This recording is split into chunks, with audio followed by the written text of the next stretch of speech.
RCF. RCF Liège vous présente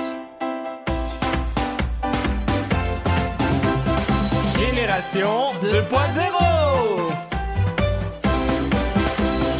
Bonjour chers auditeurs et chères auditrices de l'émission Génération 2.0 sur les ondes de RCF. C'est un plaisir pour moi de vous retrouver comme chaque semaine. Je suis aujourd'hui accompagné de mon cher collègue Raphaël Fontenot et nous sommes du côté de Wenier-Pépaster. Mais qu'est-ce qu'on fait là en fait ?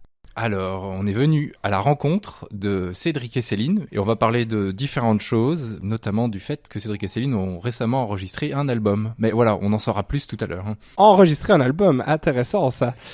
Alors bonjour Cédric. Bonjour. Bonjour Céline. Bonjour. Alors comment allez-vous déjà ? Oui, on va bien. En forme. Ah ben magnifique. Merci déjà de nous accueillir chez vous. Avec plaisir. Donc là on est sur votre table de salon, dans une maison parfaitement bien rangée, très belle. On s'y sort bien. On va peut-être rester ce soir pour manger, peut-être. Bienvenue. Pas de soucis pour nous. Alors, comme vous êtes des fidèles de l'émission, que vous écoutez ça quotidiennement, vous savez donc que habituellement on fait toujours en première partie le tac au tac. C'est très facile, on vous pose des questions, il suffit de répondre au Tac au tac. Ah, voilà, vous voyez que vous êtes habitués.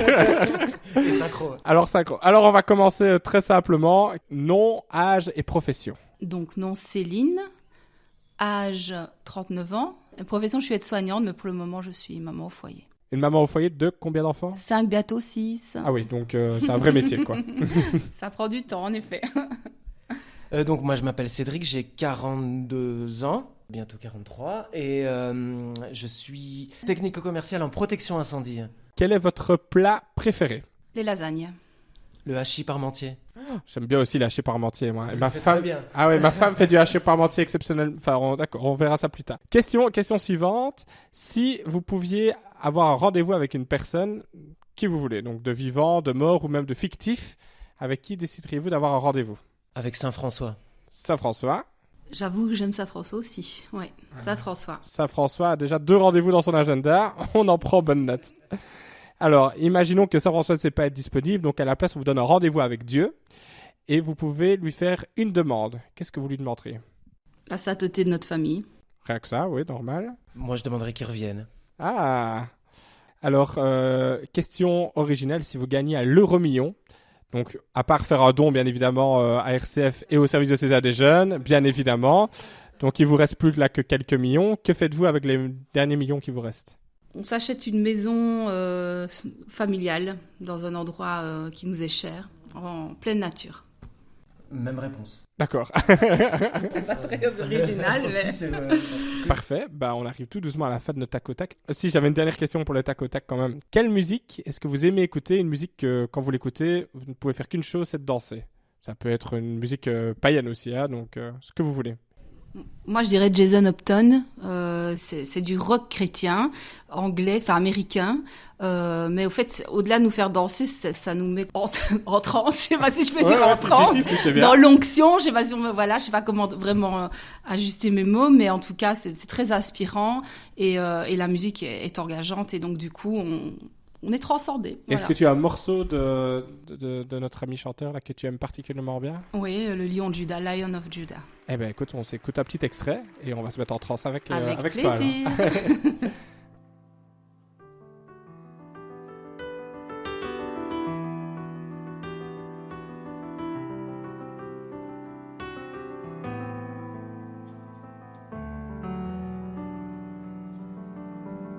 No one knows the hour, no one knows the day. Jesus is coming soon.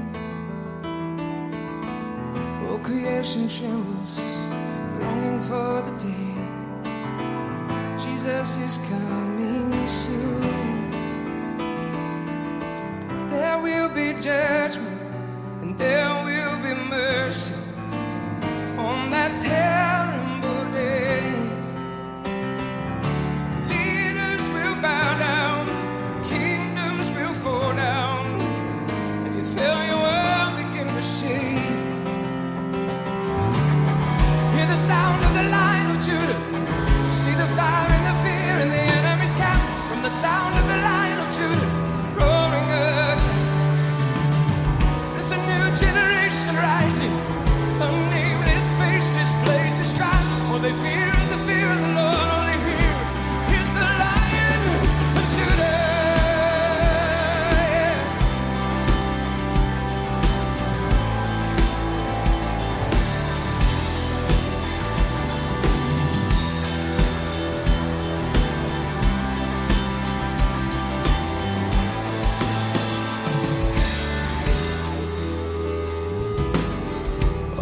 were bones breaking in the darkness. Then I walked into the light. There's a sound army coming from the river. Firestorms are ready to fight. There will be judgment and there will be mercy on that terrible day. Leaders will bow down, kingdoms will fall down. If you feel your world begin to shake, hear the sound of the Lion of Judah. See the fire and the fear and the enemy's camp. From the sound of the Lion of Judah roaring again. There's a new generation rising, a nameless, faceless place is trying. All they fear is the fear of the Lord. All they hear is the Lion of Judah.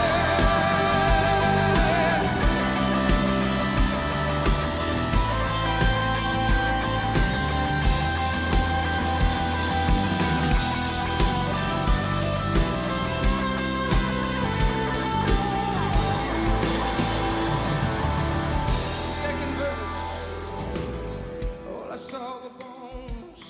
On vient donc d'écouter Jason Upton. Alors le lion de Juda, c'est une dénomination qu'on trouve dans l'Ancien Testament et qui parle du Christ en fait. Mais en même temps, on dit que le Christ, c'est l'agneau de Dieu. Alors, qu'est-ce que ça vous évoque comme ça, cette double attribution du Christ, à la fois le lion, mais en même temps l'agneau? Je pense que l'agneau immolé, donc comme vous le soulignez, c'est le fait qu'en fait que Christ soit mort par amour pour nous sur la croix. La référence au lion de Juda, le lion c'est la force, donc je pense que c'est un peu ça la référence aux deux. Moi, si je peux ajouter quelque chose, je pense tout de suite à la parole qui dit « c'est lorsque je suis faible que je suis fort » de Saint Paul. Et puis finalement, on se rend compte que l'agneau d'apparence est faible, mais pour donner sa vie, il faut être sur une croix de cette manière-là, il faut être sacrément fort. Et puis cette parole nous évoque aussi que dans la faiblesse, on peut trouver notre force en Christ par le Saint-Esprit. Donc voilà, c'est toute l'ambivalence de cette parole. Et le lion comme l'agneau sont références de force et aussi de faiblesse à certains moments qu'il faut accepter et se laisser transcender par l'Esprit Saint, qui peut nous emmener à vivre des choses qu'on sous-estime, au fait, une force qu'on n'a pas en nous et qu'on acquiert grâce à l'Esprit Saint. Jason Upton, c'est d'un artiste américain. Pour vous, c'est une source d'inspiration, alors la musique chrétienne américaine, enfin, ou anglo-saxonne en général? Oui, ça l'est dans le sens où c'est vrai qu'il y a beaucoup de musiciens, de louangeurs, comme on dit, américains. Ça nous parle parce que voilà, c'est vivant. Je pense que c'est vraiment une culture chez nos frères et sœurs protestants, justement toute cette culture de la louange que nous on apprécie beaucoup. C'est aussi pour ça qu'on a eu ce désir de faire un CD. Ça nous parle beaucoup, toute cette louange vivante, parce que je pense aussi que Dieu, voilà, et la grâce passe par là, et aussi ça fortifie, je trouve, notre foi. Ça nous prolonge dans la prière, qui peut être bien plus intérieure parfois, mais je trouve que voilà, pourquoi écouter toujours des choses qui font boum boum tchac tchac sur d'autres radios, et alors qu'il y a la musique chrétienne très bien qui passe aussi. Comment tu t'es mis à jouer de la guitare, à faire de la musique, à composer pour Dieu? Alors là, faudrait rentrer personnellement dans le témoignage. Donc moi, j'étais pas chrétien de base. Enfin si, je veux dire au niveau rituel, j'étais baptisé, j'ai fait ma communion, ma profession de foi, et ensuite j'ai un peu abandonné la foi. Après ça, j'ai fait de la musique. J'ai appris j'ai eu un groupe de rock, tout ça. Donc c'était plutôt ça mon style musical. Mais à ma conversion, donc quand j'ai été touché vraiment par le Christ, je me suis dit, mais donc c'est possible d'allier les choses du monde, je le mets entre guillemets, c'est-à-dire ce que je suis finalement, cette grâce que le Seigneur m'a fait d'apprendre la musique, je peux la mettre à son service. Et je trouvais ça génial. Pour ma part, durant mon adolescence, j'ai pas mal travaillé en studio à Bruxelles, mais pas du tout dans un créneau chrétien non plus, plutôt dans le raga, le rap. Enfin, c'était vraiment mon univers. Et la musique m'a toujours intéressée, interpellée, mais je n'y trouvais vraiment pas mon compte. Puis pareil, moi j'ai eu ma conversion aussi, même si je suis d'une famille chrétienne, avec fervente, mais bon, après la vie a un peu déraillé, on va dire. L'adolescence n'a pas été des plus reluisantes. Et moi, au fait, pendant toutes ces années, j'ai erré loin de l'église et j'ai vraiment vécu une conversion très très forte vers l'âge de 18 ans. Donc du coup, tout ce qui était musique du monde, c'est pas que ça ne m'intéressait pas, mais je n'y trouvais plus mon compte et j'ai compris que dans la louange, on pouvait rentrer vraiment en relation avec Dieu. C'est ça qui m'intéresse. Moi, à la base, je suis plutôt quelqu'un qui aime le silence dans la prière, mais la louange me permet vraiment de rentrer en relation avec Dieu et c'est vraiment ça qui m'intéresse. Je vais dire des couplets-paroles, moi, c'est pas du tout mon truc dans la louange. J'aime bien partir même sur une phrase de temps en temps et avec Cédric, c'est comme ça qu'on loue en famille. On part sur une phrase ou deux et puis maintenant ça peut même se terminer en un mot qui nous inspire très fort et on part en prière comme ça, plus spontané, plus inspiré. Et c'est ce qui nous porte dans la louange. Est-ce que vous voulez nous partager peut-être votre conversion? Comment ça s'est passé pour l'un et l'autre? Comme Céline l'a dit, on a eu un peu le même type de vie. Donc, en tout cas, moi, c'est vrai que moi aussi, j'ai quitté un peu l'église, en tout cas le giron à l'adolescence. Maintenant, en ayant rencontré Céline, donc je suis d'origine française, quand je suis venu en Belgique, elle est partie 6 mois avant en pèlerinage. Elle est revenue vraiment complètement transformée. Je me dis, ils m'ont volé ma femme, je ne sais pas où. Et elle m'a dit, je t'ai inscrit, en fait, dans 6 mois, tu viens avec moi. Donc moi, j'ai accepté. Ben voilà, j'avais pas le choix. Et donc j'ai accepté, on est parti. Et comme je le dis, j'aime à le dire souvent, j'avoue. Je me suis retrouvé dans un car avec des personnes âgées et c'était interpellant parce qu'en fait elles étaient toujours vraiment plein de bienveillance et de gentillesse et ça m'a beaucoup parlé. Et pendant ces 2 jours de car, on a eu le temps de se préparer. Moi, j'y connaissais rien, j'avais jamais fait un chapelet de ma vie, mais donc voilà, j'ai dormi pendant les 2 derniers chapelets parce qu'on en fait 3 sur tout le car. Je suis arrivé là-bas reposé et bien préparé, dans une belle atmosphère, même si j'y connaissais rien. Et dans ce lieu-là, en fait, voilà, j'ai été touché, moi, en fait, à la confession. Je voyais des gens tous alignés devant, je croyais que c'était les toilettes, je vais pas vous mentir, vraiment. Et le prêtre qui nous accompagnait m'a dit non, c'est les confessionnaux. Moi, j'avais jamais vu ça, ni en France, ni en Belgique. Et au bout du 3e jour, je me suis mis dans la file et j'ai vraiment été retourné et touché vraiment par la miséricorde de Dieu. Et depuis ce jour-là, j'ai dit voilà, si c'est ça l'amour auquel tu nous appelles, c'est pas du tout ce qu'on m'a enseigné. Mais alors j'accepte vraiment, je veux te donner ma volonté, ma vie. Et depuis ce temps-là, je chemine vraiment avec cette grâce et cette miséricorde. Et ce lieu, c'était où? J'ai deviné, je pense. Je suis jamais allé, mais c'est Medjugorje, je pense. Tout à fait, Tout à l'heure, on a parlé aussi. Oui. Oui, parce que comme c'est un lieu pas spécialement reconnu par l'Église, moi, qu'on y croit, qu'on n'y croit pas, les grâces y sont en tout cas. La Vierge se nomme Vierge de la paix, Notre-Dame de la paix, Reine de la paix, comparé à Baneu où c'est Vierge des pauvres. Et c'est vrai qu'on y trouve une paix incroyable. Donc moi, en 2 mots, tout simplement, j'étais vraiment en absence de paix dans ma vie. C'est vrai que tout n'était pas évident. J'avais beaucoup de questionnements. Je suis quelqu'un de très entière, donc j'ai besoin de réponses. Et quand je n'ai pas la vérité, je me sens complètement perdue. Donc c'était un peu ça ma vie. Et puis en partant à ce pèlerinage-là, moi j'ai fait l'expérience. J'ai été touchée. Je peux dire d'une manière un peu surnaturelle par l'Esprit Saint. J'ai été visitée d'une manière très très très puissante. J'avais jamais vécu ça dans ma vie. Je pense que ça a duré une bonne heure où j'ai pu rester dans cette contemplation intérieure, en tout cas parce que je ressentais un tel amour de Dieu que, au fait, je pense que le Seigneur savait très bien que pour ce genre de personnes, c'est-à-dire moi, il y a besoin de choses fortes pour pouvoir le suivre plus tard.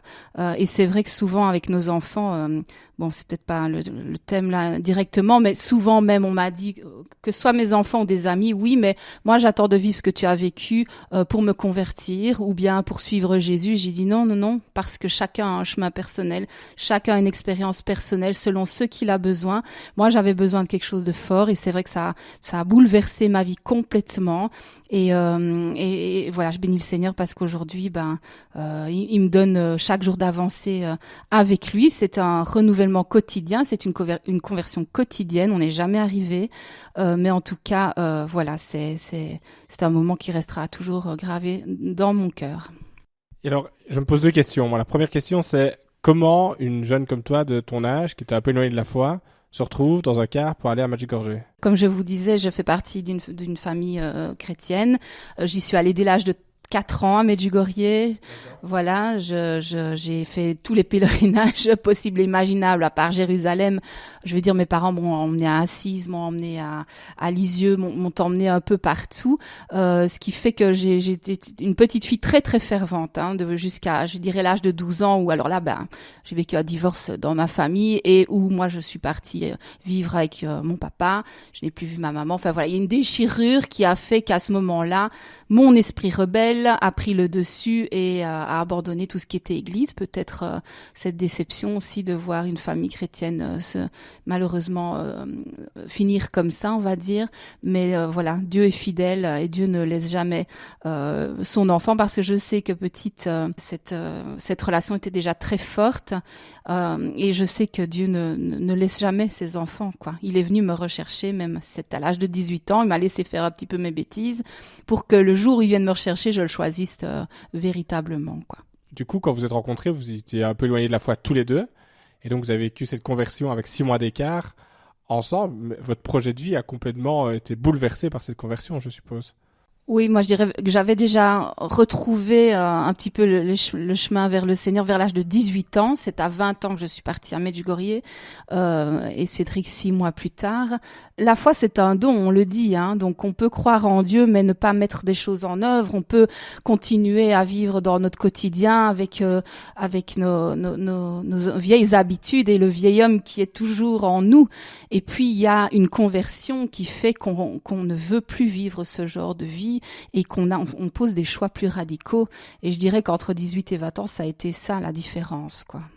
Et comment la musique est devenue source dans votre foi de couple, à tel point que vous la pratiquez ensemble et vous êtes venus à en faire même un album? On le disait tout à l'heure, c'est vraiment quelque chose qui est important pour nous. Ça fait partie de notre vie parce que ça permet de prolonger la prière aussi d'une autre manière, que ce soit l'écouter ou même en jouer pour le Seigneur.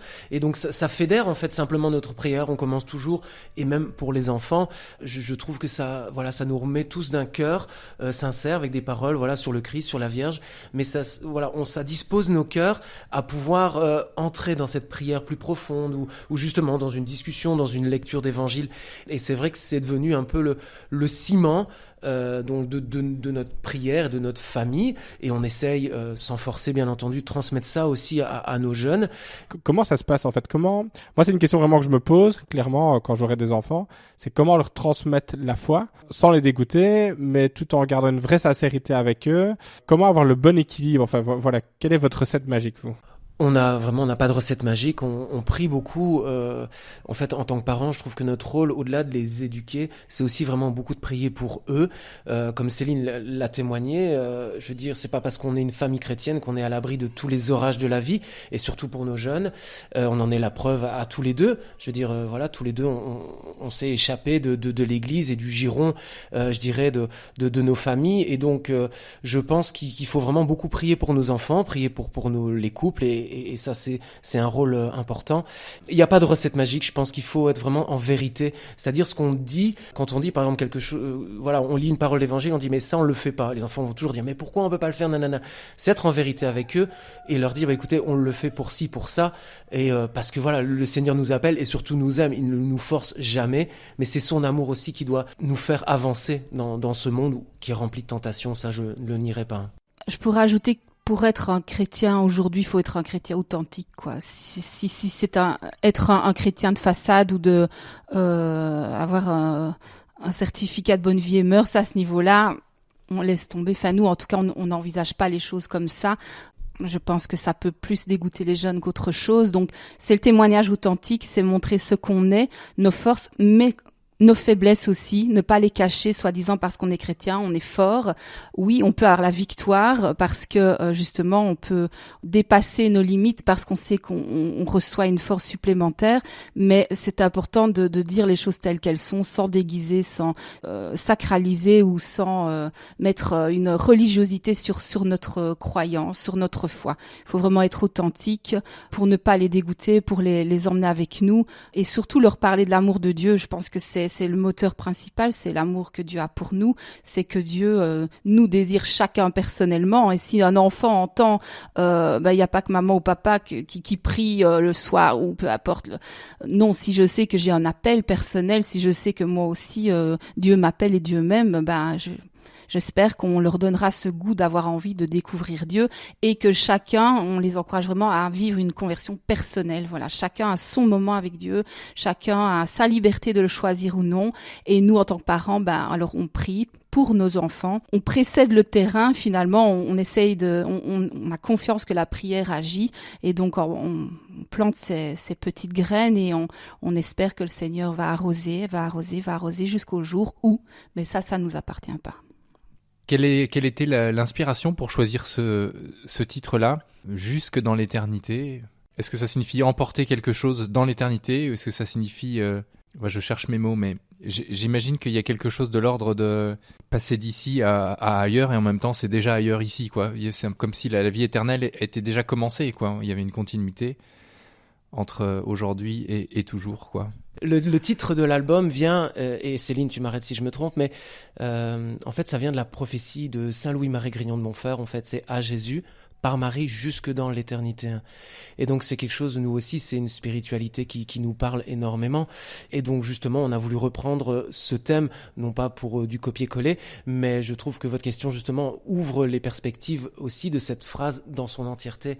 C'est-à-dire que oui, il y a une part d'éternité sur cette terre qu'on peut tous vivre. On peut vivre les prémices du ciel. Faut pas attendre d'être mort. Je vais être franc. Je pense pour dire je vais gagner mon éternité. Je vais peut-être choquer certaines personnes, mais l'éternité entre guillemets ne m'intéresse pas si je ne peux pas déjà vivre les prémices du royaume des cieux sur cette terre avec justement ce chemin que le Seigneur nous appelle à vivre. À Jésus par Marie, voilà, tout simplement. Le chemin commence ici-bas et c'est ce que nous souhaitons pour le monde entier, c'est que tout le monde puisse découvrir déjà les trésors qui peuvent se vivre sur cette terre. C'est vraiment jusque dans l'éternité, on commence déjà à récolter, à vivre cette plénitude, cette intimité avec Dieu, cette gloire, mais c'est surtout l'intimité avec le Seigneur qui doit nous porter et qui doit nous donner envie d'avancer.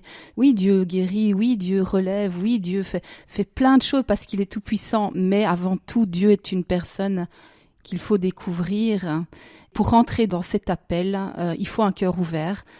Et on va me dire, certaines personnes, ça ne les intéresse peut-être pas, mais le jour où tu es ouvert à cette rencontre, sache que Dieu t'attend, ça c'est clair.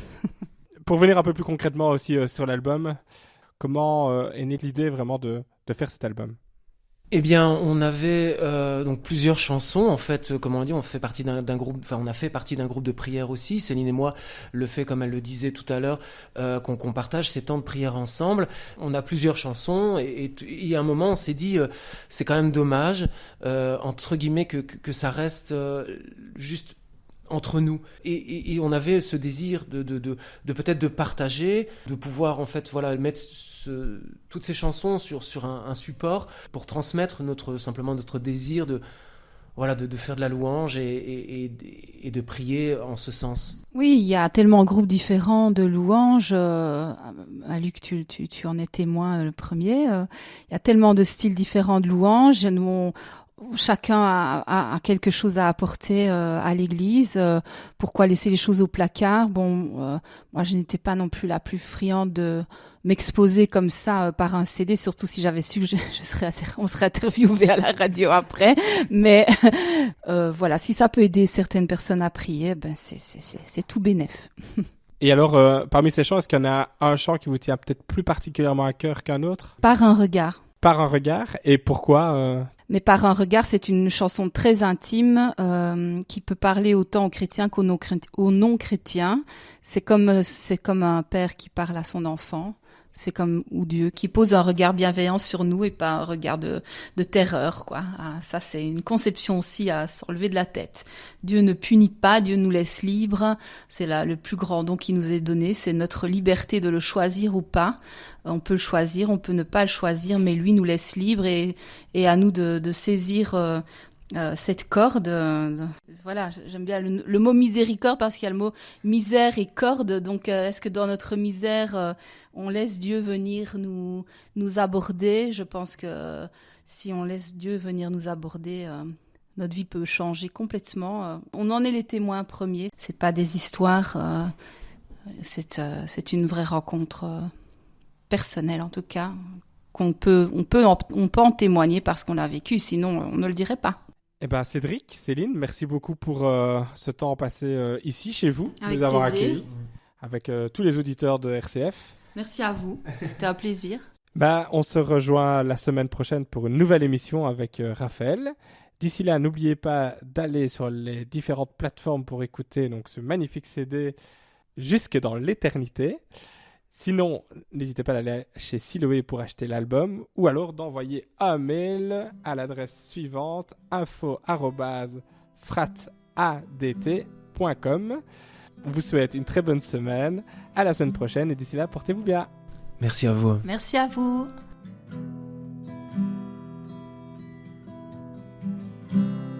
Mon enfant, mon aimé, un regard m'a suffi pour t'aimer. Mon enfant, mon aimé, par un regard je viens te retrouver.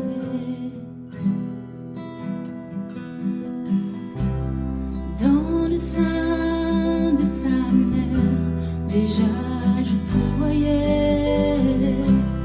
Je t'ai désiré, voulu tel que tu es.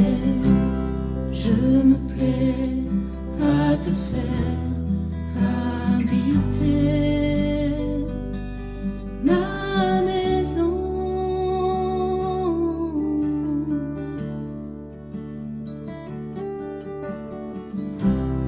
Mon enfant, mon aimé, un regard m'a suffi, oui, pour t'aimer. Mon enfant, mon aimé, par un regard je viens te retrouver. Les noirceurs de ton cœur ne me font reculer. Je viens y frapper, pourras-tu m'inviter? Je désire te guérir des plaies qui t'écrasaient.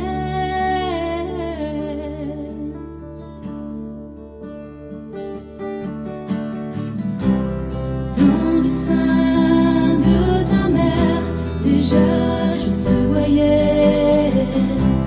Je t'ai désiré, voulu tel que tu es. Je me plais à te faire habiter ma maison.